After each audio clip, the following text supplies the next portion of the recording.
Hello বন্ধুরা, মিষ্টি কথা চ্যানেলে তোমাদের সকলকে স্বাগত জানাই। যেহেতু মিষ্টি কথা, মিষ্টি তো একটু খেতেই হবে, তাই আগের দিন চলে গিয়েছিলাম জনাইয়ে মনোহারা কিনতে।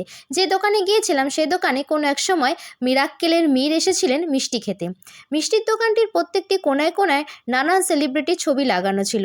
অনেক সেলিব্রিটি এসেছেন ওনার দোকানে মনোহারা খেতে। দেখো কত সুন্দর গুড়ের চিনির মনোহারা, সুন্দর সুন্দর করে একদম সাজানো আছে, পসার সাজিয়ে রেখে দিয়েছেন ওনারা। ওখান থেকে আমি কিনেছিলাম গুড়ের আর চিনির মনোহারা। দেখো এখানে মিঠাই সিরিয়ালের শুটিংয়ের সময় মনোহারা এই দোকান থেকেই গিয়েছিল।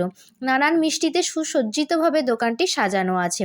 আর এখান থেকে না জি বাংলা সেটে ওনারা মনোহারা পাঠিয়েছিলেন, তাই জি বাংলা থেকে এই কমলা সুইটসকে একটা সম্বর্ধনাও জানানো হয়েছিল, সেটাই দেখালাম। আর দেখো মনোহারা নিয়ে এসেছি, তাই আমি আমার ভোলে বাবাকে এবং গোপুসোনাকে একটু মনোহারা নিবেদনও করেছি। তো চলো। আর বন্ধুরা, তোমরা তো জানোই জনাইয়ের বিখ্যাত হচ্ছে মনোহারা। তো তোমরা কারা কারা জনাইয়ের মনোহারা খেয়েছো প্লিজ আমাকে কমেন্টে জানিও। আর যদি না খেয়ে থাকো একদিন চলে এসো জনাইয়ের মনোহারা খেতে, দেখবে মন একদম তোমাদের হারিয়েই যাবে।